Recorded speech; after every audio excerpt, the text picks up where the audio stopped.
আজ তোমাদের সামনে আমি নিয়ে এসেছি পাও ভাজি রেসিপি। দেখো কত সুন্দর টেস্ট হয়েছে। তো কী কী দেবো দেখি না, ফুলকপি দেবো, গাজর দেবো, এগুলো দেবো। তারপরে দিয়ে দেবো প্রেসারে সেদ্ধ, হালকা ফুটিয়ে নেবো, ভাপিয়ে নেবো এটাকে নরম করে নুন দিয়ে। দেখো এটা ভাপানো হয়ে গেছে। এবার এটাকে ভালো করে পেস্ট করে নেবো গ্লাসে। আমার গ্লাস দিয়ে এটা করে দিলাম। তো দিয়ে দিলাম প্রথমে তেলের মধ্যে গোটা জিরে ফোড়ন, দিয়ে দিলাম কাটা টমেটো, কুচি কুচি করে রেখে দিচ্ছি টমেটো। তো এটাকে ভালো করে হাতা দিয়ে এটাকে ভালো করে পেস্ট করতে হবে। এটাকে হাতা দিয়ে এটাকে নরম করে নিতে হবে। হালকা নুনও দিয়ে দিয়েছি, লবণ দিয়ে দিয়েছি। এটাকে ভালো করে নরম করতে হবে। তো তোমরা দেখে নাও। দিয়ে দিলাম সেদ্ধ করার ওই পেস্টটা, ফুলকপি, বিনস, গাজর, ক্যাপসিকাম যেটা সেদ্ধ করেছি সেটা দিয়ে দিলাম।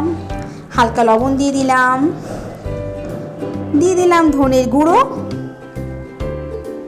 দিয়ে দিলাম হলুদের গুঁড়ো, দিয়ে দিলাম জিরার গুঁড়ো, ভাজা জিরা গুঁড়ো, দিয়ে দিলাম কাশ্মীরি কালার। দিয়ে এটাকে ভালো করে এটাকে হাতা দিয়ে ঘাটবো। পাওভাজি তরকারিটা না একটু ঘাটা ঘাটা গলা গলা হয়, আমি এটা দেখেছি। তা সেরকমই সেম করতে যাচ্ছি। আর এত সুন্দর হয়েছে না খেতে, তোমাদের যদি খাওয়াতে পারতাম না, আমার ভীষণ ভালো লাগতো। এটা খুব সুন্দর হয়েছে। এটা আমি নিরামিষ করেছি সম্পূর্ণ, পেঁয়াজ রসুন ছাড়া, ধনেপাতাও দিয়ে দিয়েছি। এবার এটা বাটার দেবো, আমুলের বাটার। তো দিয়ে দিলাম 1 চামচ বাটার। আমি এখানে মধ্যে অনেকটাই বাটার দিয়েছি, আপাতত তোমাদের সামনে একটু 1 চামচ দেখালাম। বাটার আমার 2-3 চামচ দিয়ে মতন বাটারটা দেওয়া হয়েছে। আর এটা বাটারের উপরে নির্ভরটা বাটারটা অনেকটা বাটার লেগেছে। 100 গ্রাম বাটারই আমার এটাতে লেগে গেছে। পাউরুটিগুলো আলাদা করে বাটার দিয়ে করেছি, ভাজতে হয়েছে তাওয়াতে। 100 গ্রাম বাটার আমার পুরো লেগেছে পাও ভাজিতে। তো দেখো এটা হয়ে গেছে। আর নিয়ে আসলাম দেখো পাওভাজি যে রুটি পাওয়া যায়, সেই রুটি কিনে নিয়ে এসেছিলাম। তো এটা দেখো বাটার দিয়ে প্রথমে তাওয়াতে ভেজে নিচ্ছি খুন্তি দিয়ে।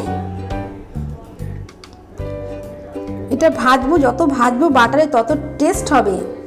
আর এই পাওভাজি রুটি না এখানে সেখানে পাওয়া যায় না। এগুলো একদম মেন জায়গা, যেখানে রুটির ফ্যাক্টরি সেখানেই পাওয়া যায়। যেখানে সব অলরেডি প্রতিদিন রুটি হয় সেখানে রুটি পাওয়া যায়। আর এই দোকানে পাওয়া যায় না এইসব রুটি। তো দেখো তাতে সবকটা রুটি একসাথে নিয়ে নিলাম। দেখো গ্যাসটা হালকা মিডিয়াম করেছি। আর দেখো আমার হয়ে গেছে একদম সিম্পল। তোমার দাদা ভাইও খাচ্ছে, খেয়ে বলছে ভালো হয়েছে। বলো শুনবো কেমন হয়েছে?